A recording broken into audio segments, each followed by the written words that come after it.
बरीचशी अशी लोक ज्यांच्याकडे पोलिसांची वर्दी नव्हती, पोलिसांच्या ID नव्हत्या, असे सिव्हिल ड्रेसवरती पोलिसांची हेल्मेट आणि काठ्या घेऊन विद्यार्थ्यांना मारायला आली होती.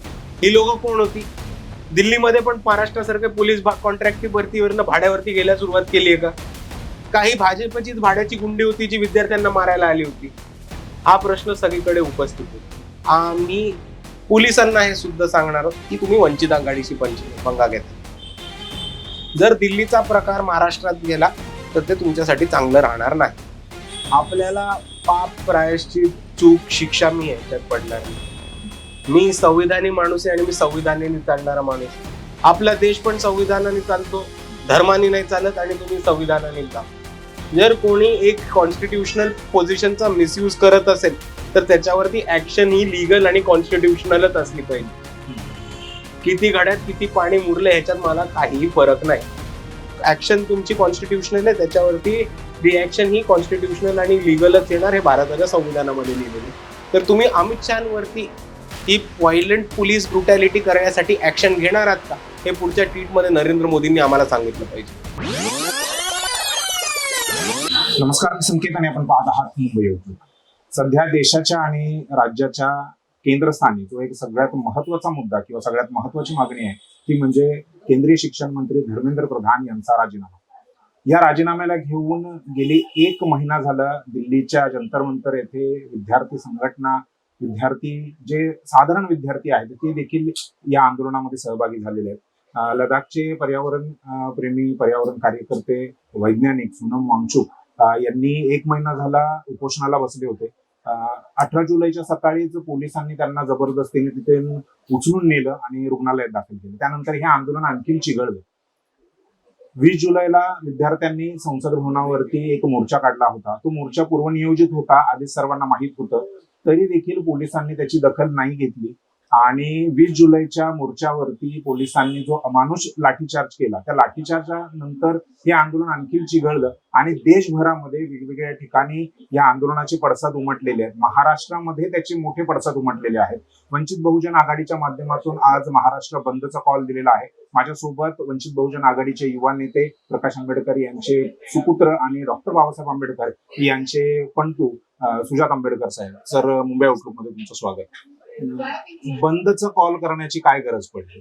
हे बघा, जसं आपण आता मांडलं तसं याची आंदोलनाची सुरुवात काही विद्यार्थ्यांनी अकाउंटेबिलिटी मागण्यापासून सुरुवात केली होती. बरोबर. पेपर फुटतो, बऱ्याचशा विद्यार्थ्यांचं नुकसान होतं. 21 विद्यार्थ्यांना स्वतःचा जीव गमवायला लागतो. त्याच्यानंतर विद्यार्थी एकत्र येतात आणि हे म्हणतात की आम्हाला अकाउंटेबिलिटी पाहिजे, आम्हाला याच्यावर चांगली एज्युकेशन सिस्टम पाहिजे आणि ज्या लोकांनी पेपर फुटलीमध्ये त्यांचा हात होता त्यांच्यावरती आम्हाला कारवाई करून पाहिजे आणि त्याच पद्धतीने पुढे येणाऱ्या पेपर फुटी टळतील अशी एक यंत्रणा उभा करून पाहिजे. ह्याच्यामध्ये विद्यार्थ्यांचं काही मागणी चुकीची नव्हती. 20 जुलैला विद्यार्थ्यांनी शांतता मार्च हा संसदेवरती करून द्यायचा प्रयत्न केला. त्या शांतता मार्च मध्ये काय झालं तर मोठ्या प्रमाणे अमानुष पद्धतीने विद्यार्थ्यांवरती पोलिसांनी हल्ला केला. नुसता हल्ला नाही केला तर लाठीचार्ज केला. बऱ्याच ठिकाणी हे समोर आलं की लाठ्या ज्या होत्या त्याला शेवटी एक खिळा लावलेला होता. आता काठ्यांना खिळे लावणं आणि विद्यार्थ्यांना मारणं हे भारतात कुठेही नाही झालं आणि पोलिसांच्या काठ्यांना खिळे लागतात कसे आणि हा प्रकार चालू कुठनं होतो हा माझा पहिला प्रश्न आहे. दुसरी गोष्ट, टिअर गॅस वापरला जातो, वॉटर कॅनन वापरल्या जातात. बरीचशी अशी लोक ज्यांच्याकडे पोलिसांची वर्दी नव्हती, पोलिसांच्या ID नव्हत्या, असे सिव्हिल ड्रेसवरती पोलिसांची हेल्मेट आणि काठ्या घेऊन विद्यार्थ्यांना मारायला आली होती. ही लोक कोण होती? दिल्लीमध्ये पण महाराष्ट्रासारखे पोलीस कॉन्ट्रॅक्टची भरतीवरनं भाड्यावरती गेल्या सुरुवात केली आहे का? काही भाजपचीच भाड्याची गुंडी होती जी विद्यार्थ्यांना मारायला आली होती. हा प्रश्न सगळीकडे उपस्थित होतो आणि जेव्हा विद्यार्थ्यांना ह्या अमानुष पद्धतीने मारण्यात येतं, त्यांना टॉर्चर करण्यात येतं, 12 वर्षाच्या मुलींवरती हात उचलण्यात येतो, 12 वर्षाच्या 10 वर्षाच्या मुलींना, डिसेबल्ड लोकांना, वयोवृद्ध लोकांना चुकीच्या ठिकाणी मारून त्यांना हात लावून चुकीच्या गोष्टी करण्यात येतात, तेव्हा ही एक सरकारची दडपशाहीची आणि हिटलरशाहीची मोहीम राबवण्यात आली असं क्लिअर होतं. विद्यार्थ्यांची सरकारने एक डायलॉग करायला पाहिजे होता, एक डिस्कशन करायला पाहिजे होतं. 3 लोकांची कमिटी, 2 लोकांची कमिटी, हे इंटरनल पेपर लीक्स का होतात ह्याच्यावरती चौकशीसाठी करायला पाहिजे होती आणि 2 लोकांची डिस्कशन कमिटी विद्यार्थ्यांची चर्चा करायला पाहिजे होती. किमान काही नाही तर विद्यार्थ्यांचा मोर्चा हा संसदापर्यंत पोहोचून कोणत्या तरी सरकारमधल्या किंवा संसदेमधल्या मंत्र्यांसोबत. जबाबदार माणसांनी त्यांच्याशी चर्चा करायला पाहिजे. पण ह्याच्या बदल्यात विद्यार्थ्यांना काय मिळालं? लाठीचार्ज, अमानुष व्यवहार, व्हायलन्स, लोकांची डोकी फुटून फ्रॅक्चर होईपर्यंत मारहाण, एका माणसाचा जीव गेलाय. काही ठिकाणी हे पण कळलंय की जे बॅरिकेड्स होते ते बॅरिकेड इलेक्ट्रिफाय केले होते, शॉक लागत लागलं. होता. आणि आपल्याला सगळ्यांना माहितीये की दिल्लीमध्ये त्या दिवशी पाऊस पडत होता. एक बॅरिकेड इलेक्ट्रिफाय करायची, लाईव्ह वायर पावसात सोडली तर ह्याची मोठी धोका काय, हा मला सरकारला सांगायची वेगळी गरज नाही. पण जेव्हा ह्या पद्धतीचा व्यवहार हा सरकारकडनं होतो तेव्हा एक गोष्ट क्लिअर होते की हे आंदोलन आता खूप मोठं झालं.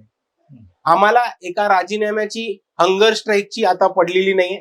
मोदी आणि शहांचं धर्मेंद्र प्रधानवरती एवढं प्रेम असेल तर तुम्ही त्याला ठेवून घ्या. आम्ही सरकार बदलू, आम्ही ही सिस्टम हटवू आणि आमची हीच मागणी राहणार आहे.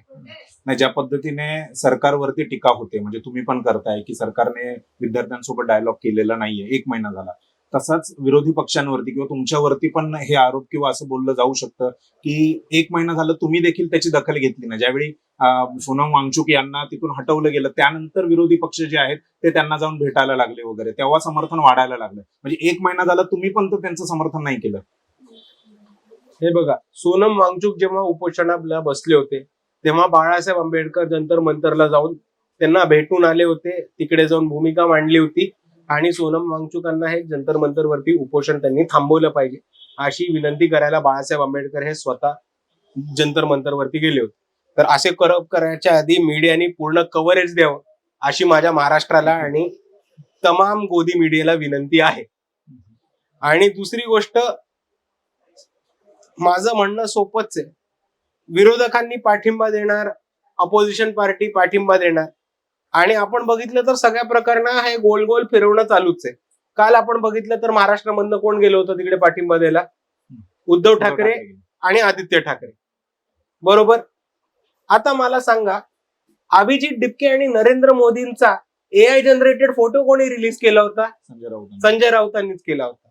हे एक बाजू. दुसरी बाजू, काँग्रेसची लोक एका बाजूला पवन खेरा जाऊन पाठिंबा देऊन येतात, पण आपण काँग्रेसचे जर इन्फ्लुएन्सर्स बघितले, सोशल मीडिया बघितली किंवा काँग्रेसचे नवीन unofficial spokesperson Raju Parulekar बघितले तर हे सतत सीजेपी वरती खालच्या पातळीची टीकाच करतायत. तर शशी थरूर यांनी पण सेफ्टी वॉल असं त्या कॉंग्रेस जनता पार्टीला नाव दिलं होतं. पण माझं म्हणणं आहे की विरोधकांनी काही भूमिका घेतली तरी सरकारमध्ये असलेल्या लोकांचं काय काम आहे? विद्यार्थ्यांची चर्चा करणं, त्यांच्या मागण्या काय आहेत ऐकून घेणं, आणि मागण्या ऐकून घ्यायच्या नसेल तर किमान विद्यार्थ्यांवरती अटॅक करू नये एवढी तरी मागणी करायला पाहिजे.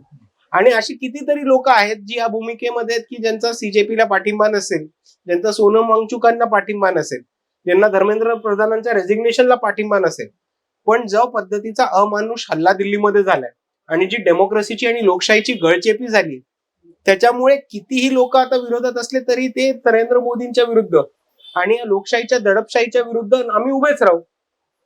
नक्कीच. परंतु आता प्रश्न हा पण आहे की ज्या पद्धतीने राजीनामा मागितला जातोय, दुसरीकडून असंही म्हटलं जातंय की काय केवळ राजीनामा, धर्मेंद्र प्रधान यांचा राजीनामा घेतल्यानंतर सगळे प्रश्न सुटणार आहेत का, किंवा पेपर फुटी थांबणार आहे का? कारण ते शिक्षण मंत्री होण्याआधी पण असे बरेचसे पेपर लीक्स झालेले आहेत नीटच्या बाबतीमध्ये.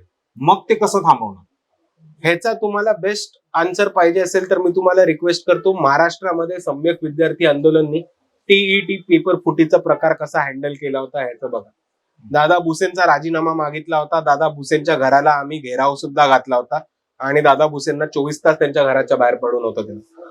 शेवटी दादा भुसेंना सम्यकच्या विद्यार्थ्यांबरोबर चर्चा करायला लागली, बोलायला लागलं आणि आमच्या 9च्या 9 मागण्या ह्या इकडच्या एज्युकेशन मिनिस्टरांनी पूर्ण केल्यात आणि त्याच्यामध्ये अकाउंटेबिलिटी, पेपर फुटणार नाही, नवीन मशिनरी, पेपर फुटला तर त्याच्या विरुद्ध सेफ गार्ड, या सगळ्या मशिनरी आम्ही महाराष्ट्राच्या सरकारमध्ये दादा भुसे शिक्षण मंत्री यांच्या माध्यमातून केलेलं.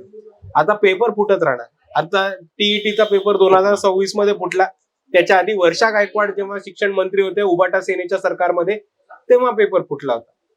महत्वाचा मुद्दा आहे की पेपर फुटणार नाही याच्यासाठी तुम्ही काय गोष्टी उभ्या करू शकता, काय पॉलिसी बनवू शकता, आणि पेपर फुटल्यानंतर तुम्ही संबंधित लोकांवरती काय कारवाई करता आणि ते परत होणार नाही ह्याच्यासाठी काय दक्षता घेता. हे मागण्यासाठी विद्यार्थी आज आंदोलन करत होते. बरोबर. म्हणजे केवळ धर्मेंद्र प्रधान यांचा राजीनामा नाही तर शिक्षण व्यवस्थेमधल्या ज्या काही त्रुटी आहेत यंत्रणेमधल्या त्या दुरुस्त झाल्या पाहिजेत. हा एक बेसिक मुद्दा हा आहे. एक बेसिक मुद्दा आहे. बरोबर. दुसरी गोष्ट, आपण जर भारतातलं किंवा खास करून महाराष्ट्रातली शिक्षण व्यवस्था बघितली तर एक शिक्षण माफिया हे शिक्षण कंट्रोल करते. तर आपल्याला शिक्षण माफिया संपून सुद्धा भारताच्या सरकारमध्ये प्रत्येकाला KG to PG मोफत शिक्षण देण्याचं काम हे सरकारने केलं पाहिजे. बरोबर. आता नीटचा पेपर फुटतोय, प्रत्येक वर्षी फुटतोय, प्रत्येक वर्षी म्हणजे 1-2 वर्षानंतर तो पेपर फुटतच आहे. परंतु दक्षिणेतली जी राज्य आहेत, विशेष करून तामिळनाडू आहे, केरळ आहे, हे नीटच्याच विरोधात आहे. म्हणजे पेपर फुटणं हा वेगळाच मुद्दा झाला. पेपरच घेऊ नये म्हणजे नीटची परीक्षाच रद्द करावी अशी त्यांची मागणी आहे. महाराष्ट्र त्या मागणीला किंवा तुम्ही त्या मागणीला, त्या गोष्टीकडे कसं बघता? कारण याच्या अगोदर म्हणजे 2013ला नीट आलं, 15 पासून ते लागू झालं सुप्रीम कोर्टाच्या आदेशानंतर. त्याच्या अगोदर पण डॉक्टरसाठी, मेडिकलसाठी भरती होतच होती. त्यावेळी ऍडमिशन होतच होते. मग त्यावेळी राज्याच्या बोर्डावरती सगळं दक्षिणच्या राज्यांनी नाही उचललेला मुद्दा आहे. नीटचा पहिला विरोध हा भारतातल्या आंबेडकरवाद्यांनी केलेला आहे आणि तो आमचा विरोध कायमच राहणार आहे. पण नीट हटवेपर्यंत ती परीक्षा नीट व्हायला पाहिजे, याच्यासाठी पण आमचा एक बाजूनी लढा राहीलच. म्हणजे पेपर हटेपर्यंत जोपर्यंत ती सिस्टीम आहे तोपर्यंत तरी ती नीट चालवा, ही आमची एक मागणी राहणारच त्यामध्ये. महाराष्ट्रामध्ये आता महाराष्ट्र बंदचा कॉल तुम्ही दिलेला आहे, कसा स्केल आहे, कसं हे आंदोलन असणार आहे? कारण पोलिसांना वरून थेट आदेश आहेत की तुम्ही कुठल्याही पद्धतीने हे आंदोलन चिरडा. मग तसेच आदेश महाराष्ट्र पोलिसांना जर मिळाले तर मग पुढे काय होईल? म्हणजे म्हणून विचारतो की कशा पद्धतीचं तुमचं हे आंदोलन असेल महाराष्ट्रात? आमचं हे आंदोलन पूर्ण अहिंसक पद्धतीचं राहणार आहे. आम्ही कुठेही बंद हा एन्फोर्स करणार नाही आहोत. रास्ता रोको, रेल रोको, दगडफेक ही कुठेही होणार नाही. आमचं लोकांना अपील आहे की या बंद मध्ये सामील व्हा. आपण जर येणारे फोटो आणि व्हिडिओ बघितले तर आपल्याला कळेल की महाराष्ट्रभर चांगला प्रतिसाद मिळाला आणि बऱ्यापैकी महाराष्ट्र बंद हा ऑब्झर्व्ह झालेला आहे. आणि दुसऱ्या बाजूला पोलिसांनी पूर्ण दडपशाहीचा माहोल केलेला आहे.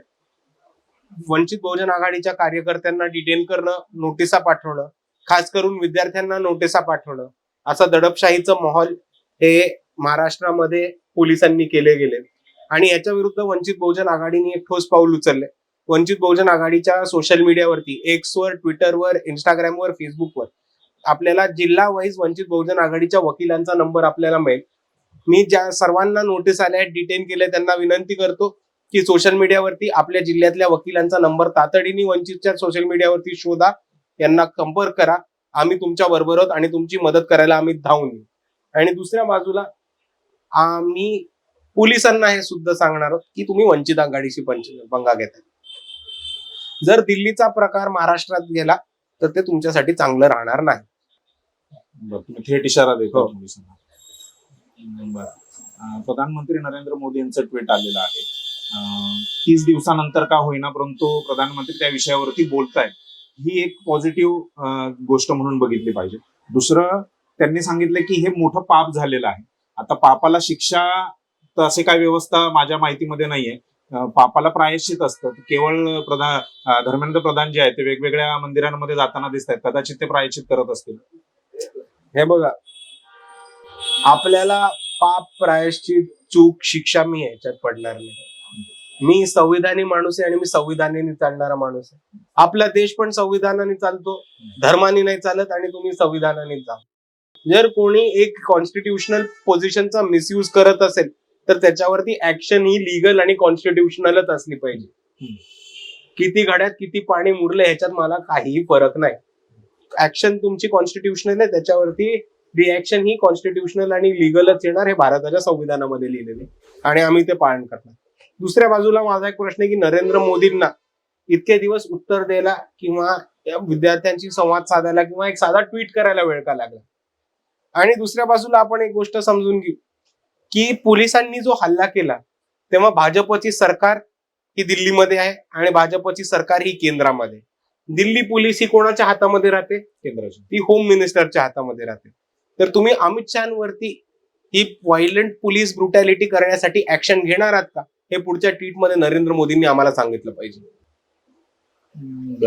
यानंतर म्हणजे हा झाला एक आता तात्कालिक जे आंदोलन सुरू आहे, त्याच्या व्यतिरिक्त तुम्ही म्हणजे बाळासाहेबांचे सुपुत्र आहात, म्हणजे एक मोठा वारसा तुम्हाला आलेला आहे. आंबेडकर चळवळी संपूर्ण देशभरामध्ये आहे. तर ही चळवळ आणखीन तरुणांमध्ये पोहोचवण्यासाठी किंवा ज्या पद्धतीने तरुण हा सोशल मीडियाचा वापर करतोय, या सोशल मीडियाच्या माध्यमातून तरुणांपर्यंत ही चळवळ कशी पोहोचवता येईल यासाठी वंचित बहुजन आघाडीची काय खास अशी स्ट्रॅटेजी काय प्लॅन आहे? आपण जर बघितलं तर वंचित बहुजन आघाडीची सोशल मीडिया ही बऱ्यापैकी स्ट्रॉंग आहे. त्याच्याहून महत्वाचं सोशल मीडिया पक्षाची स्ट्रॉंग असण्यापेक्षा आज आपल्याला दिसेल की जेनझी ह्या तरुण पिढीला सोशल मीडिया हाताळता येतो, राजकारण कळतं आणि न घाबरता बेझिचक प्रमाणे त्यांना त्यांचं मत मांडता येतं. तर एका पक्षाची सोशल मीडिया स्ट्रॉंग असल्याने काय ना, बीजेपीची सोशल मीडिया भारतात स्ट्रॉंग होती. देश किती मातीत टाकला त्या सोशल मीडियाने आपण सर्वांनी बघितलंय. तर आज विद्यार्थी आणि स्टुडंट्स आणि जेनझी हे स्वतः राजकीय भूमिका घेऊन स्वतःच्या सोशल मीडियावरती व्यक्त होतात. हे भारताच्या लोकशाहीसाठी खरं महत्वाचं आहे. ज्या पद्धतीने आता तुम्ही म्हणजे आपण सगळ्यांनीच बघितलं दिल्लीमध्ये पोलिसांनी काय केलंय, म्हणजे दिवसाढवळ्या संविधानाची पायमल्ली केली जाते, कायदा नियम यांची पायमल्ली केली जाते. असं असताना हे संविधान तरुणांपर्यंत पोहोचवण्यासाठी किंवा ह्याचा स्केल आणखीन वाढवण्यासाठी या मुवमेंटचा काय करणं गरजेचं आहे किंवा काय बदल करणं मुवमेंटमध्ये गरजेचं असं वाटतं?